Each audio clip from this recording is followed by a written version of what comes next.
Good afternoon. Thank you for joining us. A comedy group's upcoming show in New Westminster has been canceled after backlash over the group making a T-shirt that mocked victims of serial killer Robert Pickton, with families expressing shock and outrage. What's the impact of this incident? We'll discuss comedy, controversy, and the ongoing trauma for Indigenous communities. After 12:30, an expert in IVF discusses BC's plan to cover one round of treatment. What's made you turn to fertility treatments? I'm Michelle Elliott. Welcome to BC Today.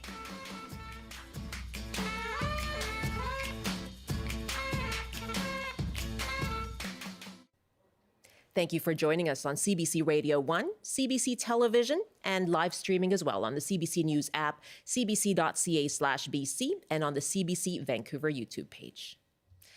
Before we begin, the following story contains details about violence against Indigenous women. On our visual streams, we'll also briefly show a photo of a caricature of a convicted serial killer. The National Inquiry into Missing and Murdered Indigenous Women and Girls has a 24-hour support line in multiple languages. It is available toll-free, and it is 1-844-413-6649. That's 1-844-413-6649. We'll give that number out again later in the program. Well, a comedy club in New Westminster says a show has been canceled after public outrage over the performer's sale of T-shirts depicting Robert Pickton. The serial killer was illustrated holding a slice of bacon above text that's been described as offensive. It was also for sale by the Danger Cats comedy troupe. In a Facebook post, House of Comedy BC wrote it decided to cancel the event, saying it missed the mark and aims to do better. That post has since been deleted. The club's president of operations confirmed the show isn't going ahead, but wouldn't comment further.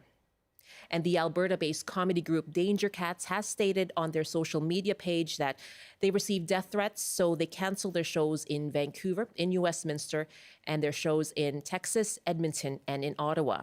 They've also taken the shirts down from their website and say they're donating any revenues to Ukraine. BC Today reached out to the group but haven't replied as of airtime. Tanya Holick disappeared in 1996 and was named as one of Pickton's victims. Her cousin, Lorelei Williams, spoke to the CBC and said the T-shirt has made the family nauseous. It has caused a lot of heartache and pain. And, another family member actually threw up when she saw that stuff, that especially the T-shirt referring to my cousin as a flavor. It's totally dehumanizing. It's so disgusting. I don't understand what kind of people can say things like this. They have sick minds. To even think that something like that is even touchable, you can't go there. I know there's some sort of things with comedians, but that is untouchable. That's Tanya Holick's cousin, Lorelei Williams, speaking to CBC News. We're looking for a respectful conversation on this topic, and we want to hear your perspective on this question today. What is the impact of this story? You can call us 1-800-825-5950, 604-669-3733. You can hit pound 690 on your cell phone. You can also email bctoday@cbc.ca. You can also watch CBC News' story on this on our YouTube page, CBC Vancouver. There have been comments there as well. One saying, quote, "I'm an extreme advocate for comedy and uncensored comedy. If a comedian is going to tackle a sensitive subject matter, it needs to be funny. The T-shirt is ill taste." Another comment saying, "This really pushes the envelope, but comedy is comedy. They didn't cause harm. They may have caused pain, but being silenced isn't okay either." Some of the comments on CBC Vancouver's YouTube page.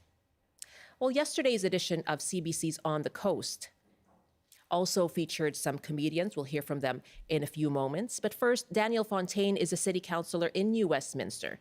And earlier this week, he posted on Facebook, "As an Indigenous person and a city councillor in New Westminster, I'm at a loss for words upon learning that a comedy group coming to our community next month is profiting off the sale of Willie Pickton T-shirts.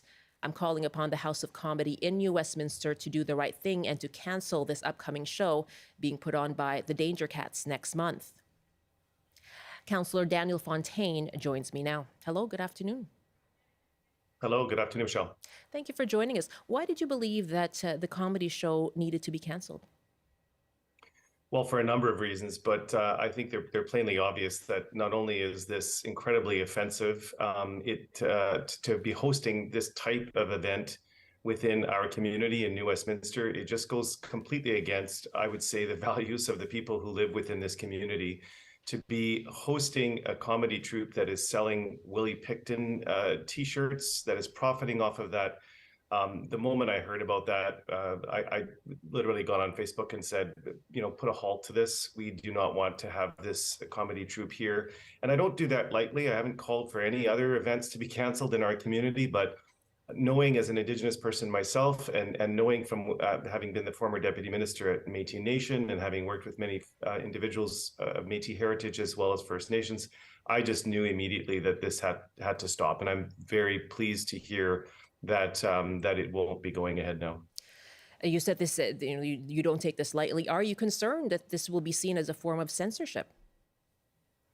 There are people who have already criticized me for going out on Facebook, and I don't mind receiving that criticism. I'm going to be standing shoulder to shoulder with the vast majority of New Westminster residents for which this type of activity, this type of lateral violence, abuse of Indigenous people and of the victims and families of Willie Pickton. To me, I don't mind. If people are upset with me that I'm calling for this event to be canceled, I really, to be honest, it's not something that's at the forefront of my mind. My main concern was making sure that this group of individuals were not going to be coming into the community, profiting off of the victims of Willie Pickton. And I'm very pleased to see that that has been followed through with the House of Comedy. What do you think is the impact of this incident on New Westminster specifically? Well, we're an amazing community. New Westminster is very tight-knit. We're a small city in a big region, and we're a tight-knit community. And I know that just in the 24 to 48 hours since this became a news story, I've had a lot of people who've reached out to me and said, just as recently as an hour ago, who I bumped into, and they said, thank you for speaking out, and thank you to Brianna Harris, who set up the petition, and other members of our community who simply wouldn't stay silent on this type of activity. And I think it's important when these things happen that we speak out, and that we speak out as a community. In New Westminster, I can tell you that the vast majority of the people in this community just are not aligned with the House of Comedy. We love the House of Comedy. I've been there many times. I enjoy a good comedy show. This crossed the line. And I think that everyone in the community today is breathing a sigh of relief that we won't have to be hosting those individuals in a month or so. They issued a statement, the House of Comedy. Have you spoken with them since? Not since.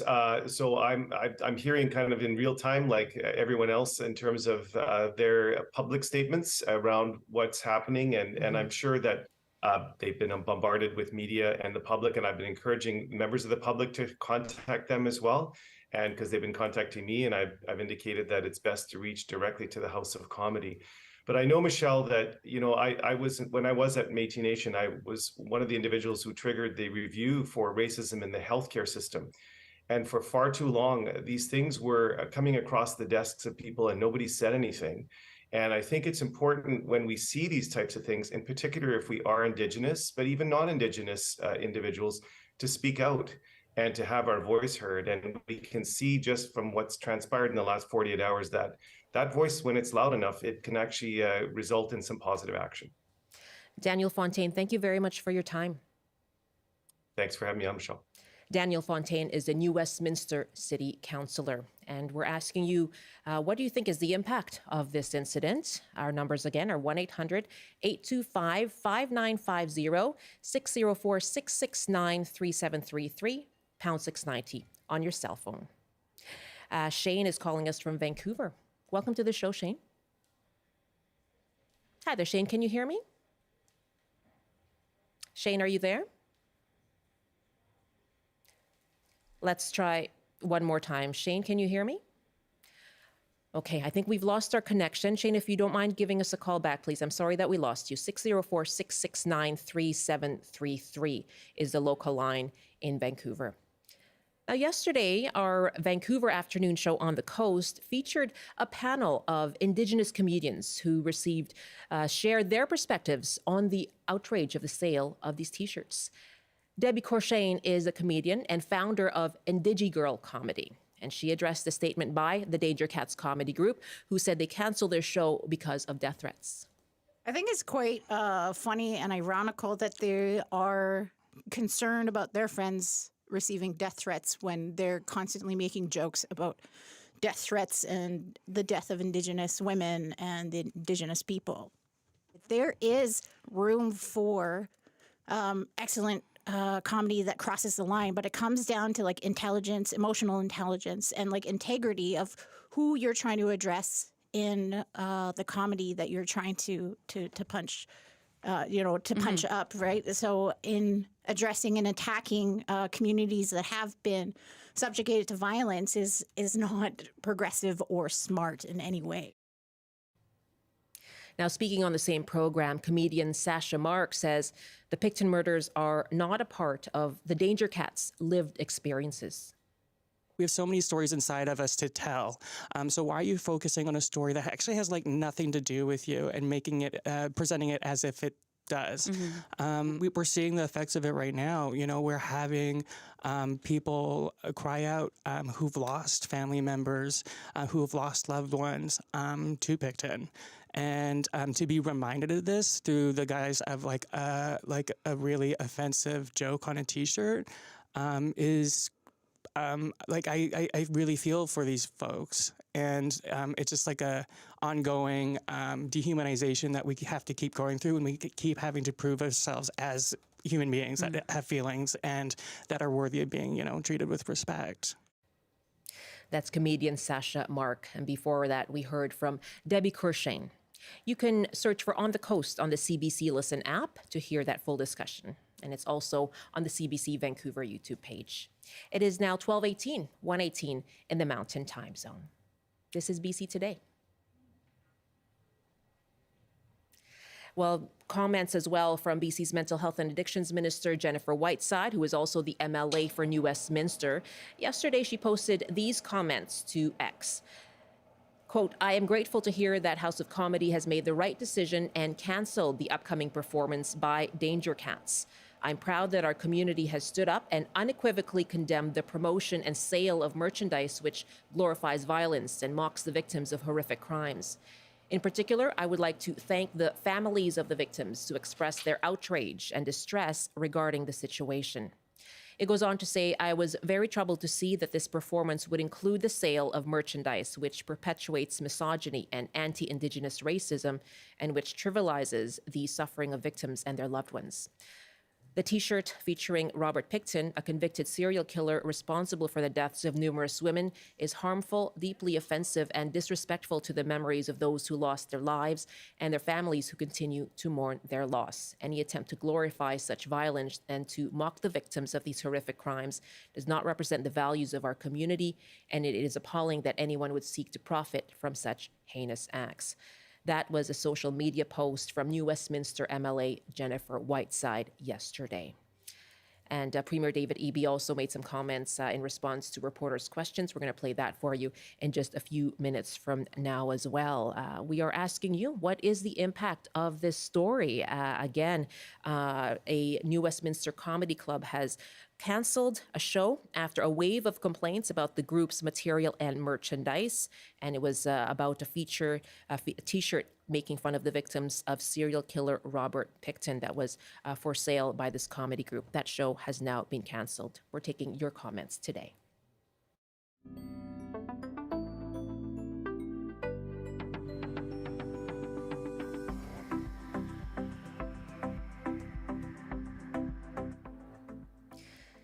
And I want to give out the number once again for the toll-free support line that is run by the National Inquiry into Missing and Murdered Indigenous Women and Girls. It is 1-844-413-6649.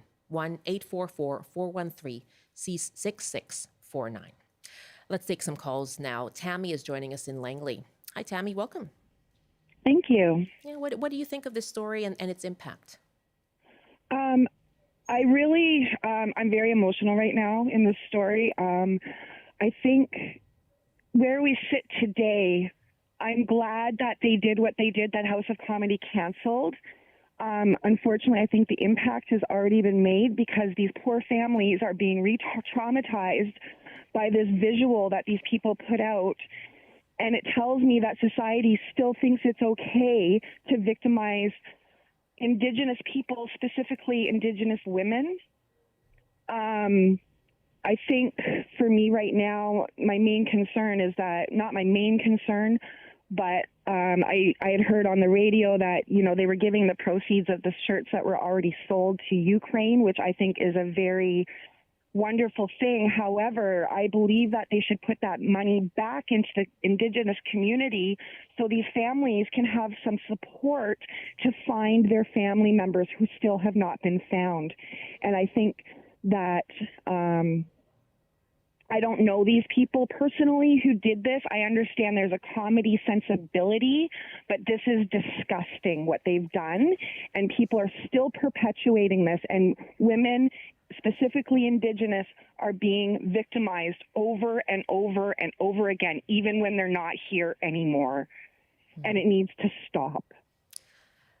I can hear the emotion in your voice, Tammy. Yeah. I'm a settler woman whose sister is Indigenous, and she's been victimized and she's been profiled all because of the color of her hair and the color of her eyes and where she comes from. We are all people on this earth, and we all deserve the same respect in life and death. Tammy, thank you very much. I know that this was probably a difficult call for you to make, so thank you for calling. It is. Thank you Okay, so do much. take care. That's Tammy joining us from Langley. Shane is up next in Vancouver. Hi, Shane. Welcome to the show. Hi, how are you? Yeah, I'm glad you called back. Thanks so much. Yeah, no problem. And what do you think of this story? Well, I think this story is a reflection of kind of the way that comedy has moved in the past 5 years or so. I think that there's a real kind of political kind of angle to these comedy shows now, whereas before comedians might not try to, delve into these dark subjects, including trans communities, all the different minority groups. But I think that, there's a lot of, especially people on the right, who have been looking at, wokeism or the left as being extreme, and as being kind of shutting them down. So I think the shock value to them for comedians, especially on the right, who are saying, we're not going to listen to this woke, whatever, however they coin the term, these woke folks, and we're just going to do whatever we want to get shock kind of value out of, in advertising. So I think that a lot of it isn't really, these people are necessarily evil. I think that a lot of them are just trying to get a lot of shock value and not thinking about the consequence, and especially given political division these days, and feeling as though they're being repressed. So they're coming out with these shocking type of actions that are totally unacceptable.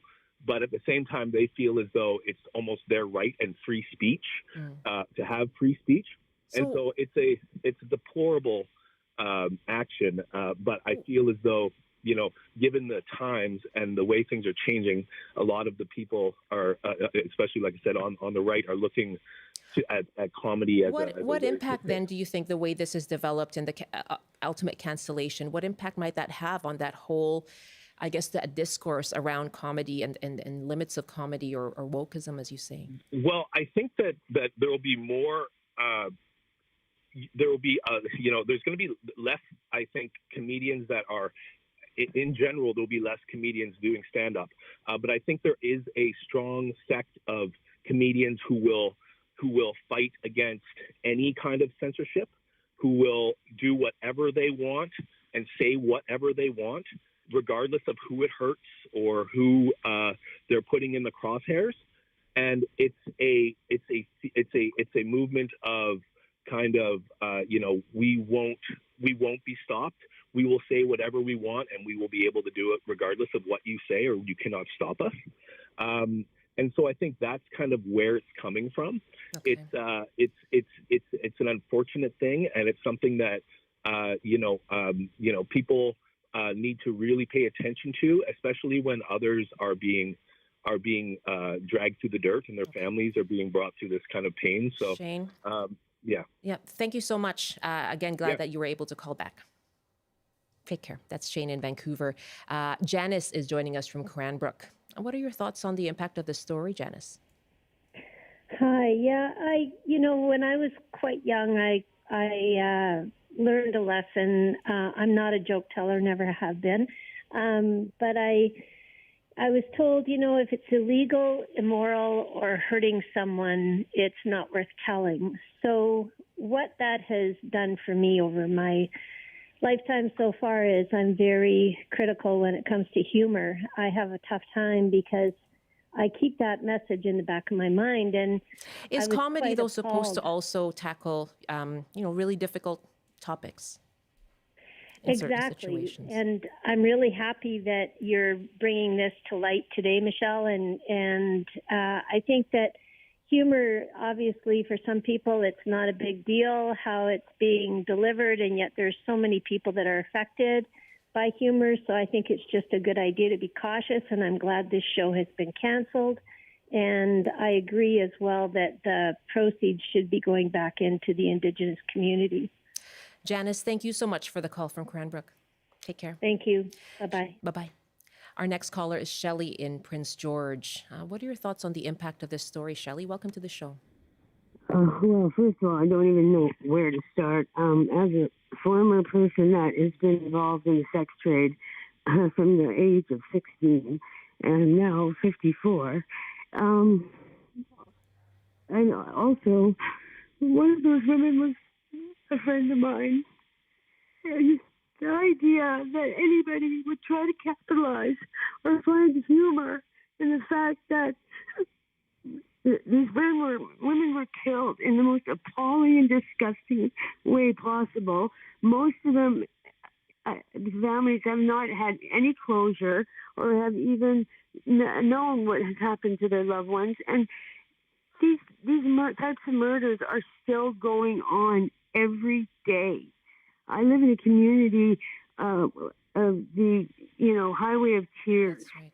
And it's terrifying. It's terrifying. If you look up statistics on women involved in prostitution over the age of 50, you can't even find anything in North America because women that are involved in that lifestyle don't survive. So Shelley. if people think that's funny, they need help. People need to understand that women that are in that situation on the streets are in the worst possible situation of their lives. It's dangerous. The violence is unbelievable, and it's just sick. It's wrong, and I don't even know where to start. If I was in part of the Indigenous community, I wouldn't even want their money. Take your money and throw it in the garbage. It's just disgusting. I can hear how upset you are, and you knew at least one of the victims. Yes, In this case, and I can't imagine how this stays with you, this trauma. it I'm does. so sorry. Yeah, it never goes away. It never goes away. Women on the streets are there because they're being forced to be out there. They're addicted to drugs, and they are women that are growing up in poverty. And then there's the whole generational trauma aspect of it. And it just doesn't fit in with the way society is saying that they're trying to, go in terms of, reconciliation and taking responsibility and accountability. This doesn't fit in with any of it. And I'm really glad to hear that there's so many people that are saying, no, we don't want this in our community in any way, shape, or form, especially in the form of comedy. Shelley, I do hope you take care after this Okay, call, thank okay? you. Thank you so much for taking the time. All right, bye-bye. Take care. That's Shelley joining us from Prince George. I just want to give out the toll-free support line once again. And this is 1-844-413-6649. 1-844-413-6649. That is a toll-free support line that is run by the National Inquiry into Missing and Murdered Indigenous Women and Girls. We're going to continue with this discussion, asking what is the impact of this story. We'll be joined by the director and staff lawyer for Justice for Girls coming up in a few minutes. Right now it is 12:31 and 1:31 in the Mountain Time Zone here in BC today. And let's pause for a news update with Robert Zimmerman. Good afternoon. The provincial government is under increasing pressure to provide cost estimates for the 7 FIFA World Cup matches at BC Place Stadium in 2026. A report from the City of Toronto projected their costs will be tens of millions of dollars more than previously thought. 2 years ago, the BC estimate was $260 million, but Toronto is now forecasting the cost will be $380 million while hosting fewer games than Vancouver. A man is dead after a fire last night in Burnaby. It broke out at around 9:30 in an abandoned apartment building near Metrotown. Crews managed to save a woman on an upper floor, but the man did not survive. There's no word on a cause. And Avalanche Canada is warning about increased avalanche risk in most backcountry areas of the province. The agency says recent snow and wind have raised the danger of slab avalanches. And now taking a look at the forecast, Environment Canada has issued winter storm warnings for several highways, with heavy snow and strong winds continuing on the Sea to Sky, the Coquihalla Highway 3, and the Trans-Canada from Sicamous to Golden. Up to 50 centimeters of snow is expected by tomorrow in some areas. On the north coast, the chance of flurries or showers this afternoon with a high of 3, highs to -12 with some snow in the Peace. In the central interior, snow this afternoon with a high of -4, highs up to 6 with snow changing to rain in the Kootenays. In the southern interior, a few flurries with a high of 4. And for Metro Vancouver, Greater Victoria and the Fraser Valley, lots of rain this afternoon. Strong winds in some areas with highs around 10. And that's your CBC News update from Vancouver. Thank you so much, Rob. You are welcome. Robert Zimmerman in the CBC Vancouver newsroom. Welcome back. You're with BC Today here, and we're returning to the story we've been discussing today. A comedy club in Westminster says a show featuring the comedy troupe Danger Cats has been cancelled. This follows public outrage over the group's sale of T-shirts depicting serial killer Robert Pickton. Premier David Eby was asked for comment by reporters this week, and he says he hopes the comedy group will apologize. I've seen the T-shirt that's being promoted by this group. All I can say is how deeply disappointed I am by the idea that the lives of vulnerable women could be trivialized like this.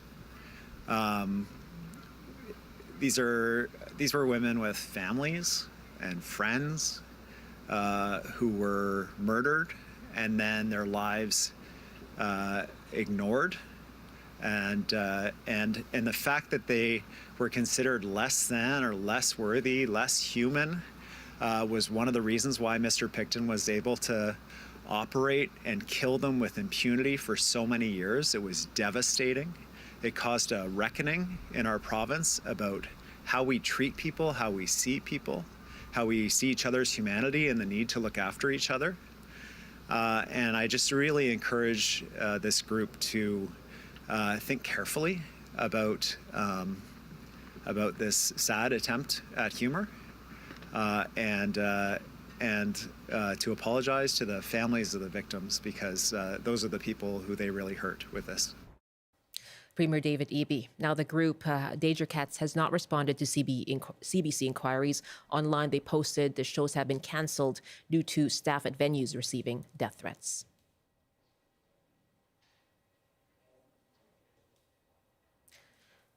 We'd like to hear from you now. Once again, a new Westminster comedy club has dropped an act after a wave of complaints about the group's material and merchandise. Danger Cats is an Alberta-based comedy group that a number of people have said went too far. The group was selling a T-shirt that mocked victims of serial killer Robert Pickton. And Rick Bronson's House of Comedy in Westminster says a show that was slated for next month will no longer take place. On their Instagram page, the Danger Cats say they have received death threats and so have staff at establishments where they are scheduled to perform. As a result, they are canceling a number of shows and have removed the Pickton T-shirt from their website. We're asking you, what is the impact of this story? You can call us 1-800-825-5950, 604-669-3733. You can hit pound 690 on your cell phone. And joining me now is Sue Brown, who's director and staff lawyer for the group Justice for Girls. Sue, thanks so much for being here. Thanks very much for having me, Michelle. I know you've been listening to all the commenters we've had on so far. I understand you're not a comedian, and that's not why we're speaking with you. But from your perspective, is there a world where the Pickton case can be talked about through a lens of comedy? First and foremost, I just want to say that I know learning about the Danger Cats and the content on their website and the content of their bits has been incredibly harmful to the families to learn. I've been on the other end of phone calls in the past week or so with family members who have been absolutely traumatized and devastated to hear about the T-shirt and the content of the Danger Cats. So I don't think that we can dignify what the Danger Cats are doing by calling it comedy. I don't think it is comedy. It demonstrates a level of depraved indifference to the horrors and the violence that very vulnerable, mostly Indigenous women and some girls were subjected to on the Pickton farm.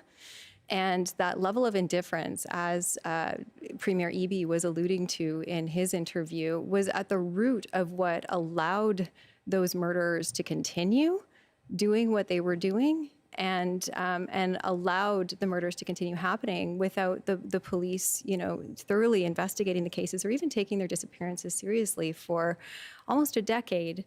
And it also led to a series of inquiries and investigations into this case that looked specifically at indifference in relation to police and police accountability for thorough investigations into these cases.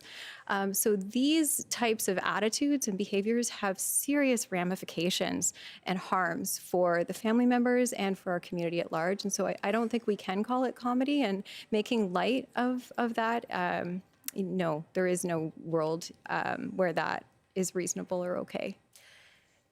2007 was when Robert Pickton was convicted. I'll ask you about that indifference in a moment, but for families, we've heard recently in the news about Pickton becoming eligible for day parole February 22nd this year. In a statement, the parole board said there's no hearing automatically scheduled. Families held a vigil on the eve of that date. And you said you've been getting these phone calls. How ongoing is the trauma for them? Well, the ongoing harms associated with the case are really rooted in the fact that the families haven't received justice. Only 6 of those cases are actually solved. There were 27 women's DNA linked to the farm, but upwards of 50 to 70 women who are estimated to have disappeared from the downtown east side and may be connected to the Pickton farm. So for many of those families, they're still seeking justice, and we're still looking for justice. More recently, we became involved in this case. We've applied for standing to intervene on an application because the RCMP are seeking to dispose of the remaining exhibits in the Pickton case. There were over 200,000 exhibits that were collected, and to date, the RCMP, to my knowledge, have disposed of most of them, but there are still 14,000 exhibits that they are seeking to dispose of from the Pickton farm. And learning about that was one of the first triggers for bringing this back into the public light and really re-traumatizing the families. And since then, there's been a bit of an onslaught for the families who have also had to deal with the fact that Pickton is now becoming eligible for parole, and now this Danger Cats situation. The trauma is ongoing for them. The reality is that we have extremely high rates of missing and murdered Indigenous women and girls throughout BC and throughout this country. And many families feel as though their disappearances and deaths aren't investigated thoroughly or adequately by the police. And the Pickton case is a lightning rod. It, as Premier Eby described it, it was a reckoning for this province.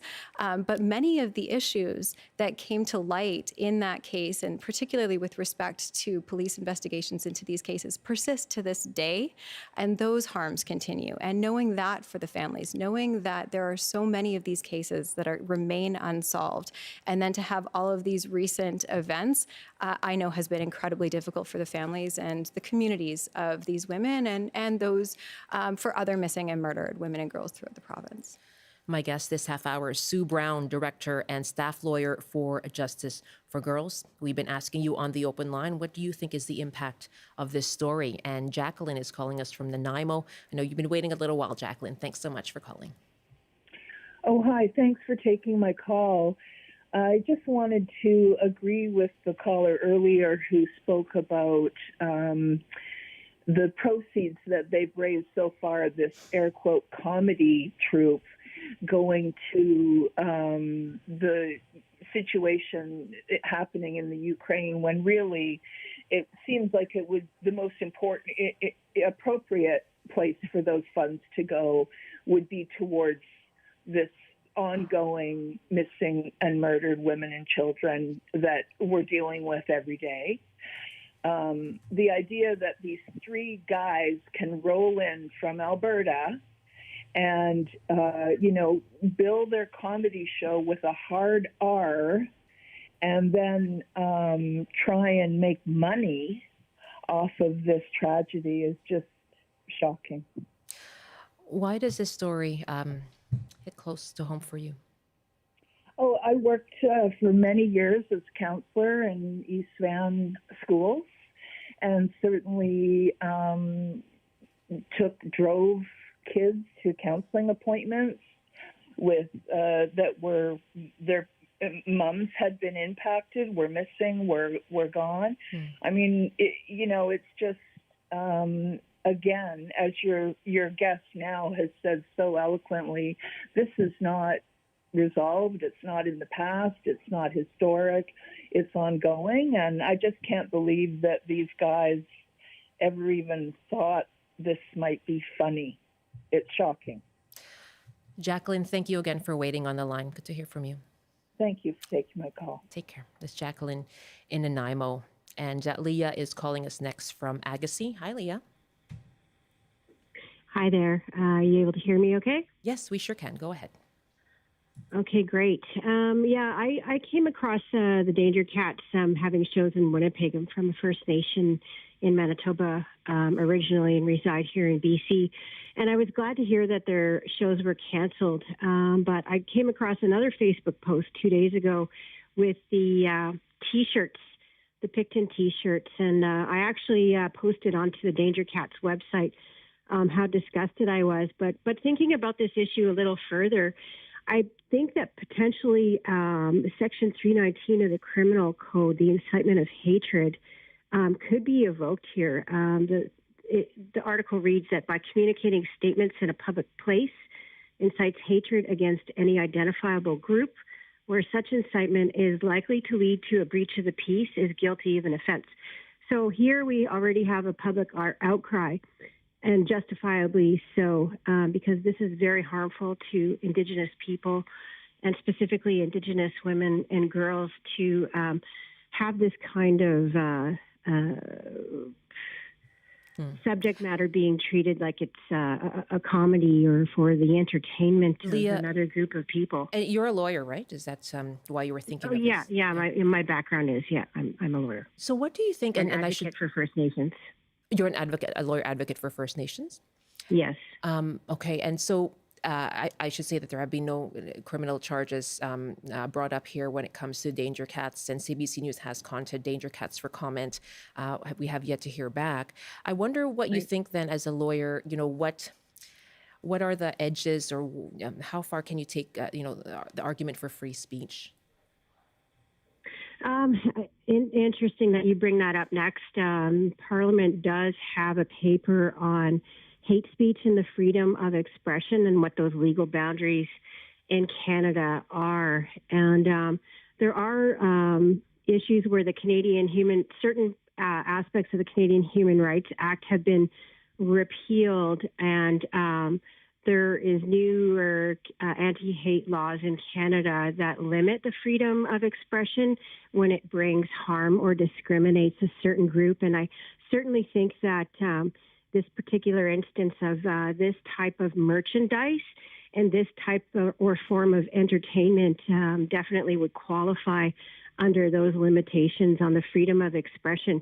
I could only imagine if this type of material were to be allowed to continue, that it could give incentive to other members of the group who may feel this way against Indigenous women and girls, or that glorifying the acts of a serial killer and their violent harms against people, in this instance, women and girls, that might seem like it's okay to do. And I feel like in this instance, a really clear message could be sent out from law enforcement or the RCMP to evoke the criminal code section against hate crime for what the Danger Cats, not only in creating this type of material in the form of their T-shirts, but just in their comedy act as a whole. Okay. And as far as I know, they were selling them.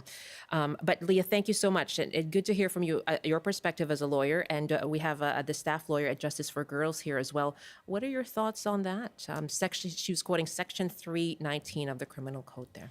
I mean, I can't speak specifically to whether all of the elements of that particular criminal offense are made out in this particular case. In terms of the limits of freedom of expression, absolutely, there's limits on freedom of expression, and hate speech and speech that borders on hatred or incites hatred is something that we ought to take very seriously and is of great concern. And I would say I had the unfortunate displeasure of listening to their online recording because I wanted to know more about this group, and they have a number of jokes that include rape jokes, other forms of jokes that are racist towards Black people and specifically Indigenous communities.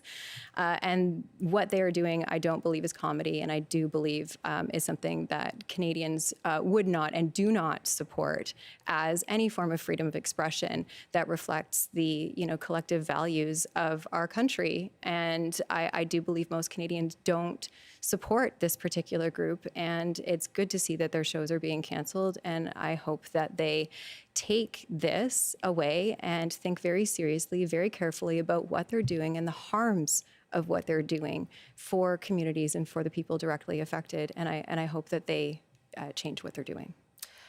I'm going to give out the number again for the toll-free support line, as some of this discussion is certainly, people may find it traumatizing. It is 1-844-413-6649, 1-844-413-6649. And as we mentioned, no criminal charges have been brought up. I want to just point out, just to clarify, what Section 319 of Canada's Criminal Code is, which is what our caller was referring to. And it cites everyone who, by communicating statements in any public place, incites hatred against any identifiable group, where such incitement is likely to lead to a breach of the peace, is guilty of A, an indictable offense, and is liable to imprisonment for a term not exceeding 2 years, or B, an offense punishable on summary conviction. So that's the section that our caller was referring to. We've been asking you, what do you think is the impact of this story? And some more callers on the line now. Some emails as well. Lisa writes, I love comedy. I'm not First Nations, and I'm totally disgusted at these T-shirts. They have to be totally sick to even think of this idea on T-shirts. For whoever replied that they were doing no harm, how could you even say that? Of course it's harmful. It's so disrespectful and makes me sick. Let's take a call now. And we actually have a call right now from Lydia Wheatsum, who's chief of the Cowichan tribe from Kowutsan territory. Hello, good afternoon, Chief Wheatsum. Chief, are you there? My apologies. We have lost our connection with Chief Lydia Wheatsum. I do hope you give us a call back. And again, it's 1-800-825-5950, 1-800-825-5950. And let's go now to Roman at Port Alberni. Hi, Roman. Good afternoon to you. Good afternoon. What are your thoughts on the impact of this? Well, I think first and foremost, I want to take this as a teachable moment across the board. The fact is, we're talking so much about rights on this, the rights of this, the rights of and the impacts of such rights on others, and we forget to note that they're left wing or right wing, as one caller alluded to, the woke culture or the cancel culture versus what other cultures are. We're all part of the same bird if we're going to look at left wing and right wing. If we're going to be floundering and flapping around, we're not going to get anywhere so long as we blame someone else. But if we take a moment of introspection and we realize this line from George Orwell's Animal Farm, we have to remind ourselves that some are more equal than others, which allows for the prescribed characteristics to be the caricatures to be placed upon people who have no need, no want, nor any benefit from having that put on themselves. If they're women who worked in the sex trade, if they're women, if they're Aboriginal or Aboriginal women, there are people who have just tried to make it through life, and for others to have the right to call them what they were, cookery flavors, it's clear to me that the responsibility that comes with the right is not being exercised when it's being doubled down on and being put on others as being woke or being cancel culture. You cannot prescribe to others what you will not take on yourself as a responsibility. And that's the weakness I see with all of us across the board, is we want someone else to be responsible when things have gone wrong, instead of taking note, taking account, working together, which is what our Aboriginal people have always sought for, and somehow finding a reasonable solution for all of us. Not to blame, not to harm, not to throw away. In the end, you might have to, but at the end, you should have exhausted all possible efforts to work together to find out, why is this still relevant, why is this still hurtful, and why does this still need to be resolved? Left wing, right wing, all part of the same bird, I think is what you said earlier, right? And before I go, rights do not come without responsibilities. They are not a flagship onto themselves. They are partners through and through. Roman, thank you so much for calling us today. Thank you. That's Roman at Port Alberni. We do have Chief Lydia Whitsom on the line now. Hello, Chief. Hi, Squirrel. Good day. Thank you so much for calling. Now, what do you think is the impact of this story? Yeah, I was really, really saddened to see that this was unfolding, and I think the impact really is it perpetuates the racist, hurtful, hateful language and approach to First Nations women. Missing and murdered women is a live issue with our Hwalmuk Mistimo, with our First Nations people. The many families are still suffering without justice from the Pickton murders, and this is too far. I really want to send love out to all the families that are feeling the pain that's been dug back up by this. Chief Whitsom, thank you so much for the call. All right. Also, thanks to New Westminster for having an open heart and mind and having compassion for a very live issue of pain in our people. So thank you for this time. Okay. Thanks so much for joining us on the program. That's Chief Lydia Whitsom of the Cowichan tribe from Kowatsan territory. I'm going to wrap up here. In the last 4 minutes, we have Sue Brown, Director and Staff Lawyer for Justice for Girls. The Chief said there, this is a live issue. And, we heard our previous caller refer to the Highway of Tears. This case, as you said, it was kind of a lightning torch. It's seen in the context of that national issue of missing and murdered Indigenous women and girls. A national inquiry wrapped up in 2019. What needs to be done to address these tragedies now?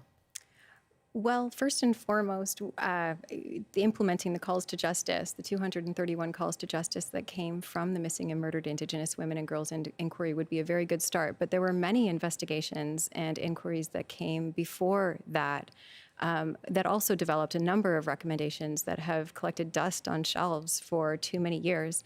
Justice for Girls has been working on these issues for nearly 2 decades, and the same issues and themes continue, they're ongoing, and they persist to this day. We continue to see indifference towards the disappearances of very marginalized women and girls. Girls in particular. So many of the women who ended up on the Pickton farm didn't arrive there in their as adults. They arrived on the streets in the downtown east side. They were vulnerable and the subject to multiple institutional failures and human rights violations as children. And those are the issues that Justice for Girls works on. Failures by the foster care system, failures by the education system, failures by police, all of the institutions that are supposed to keep them safe, supposed to support them to thrive in our province are failing them, and they continue to fail, particularly Indigenous and very marginalized girls who live in poverty to this day.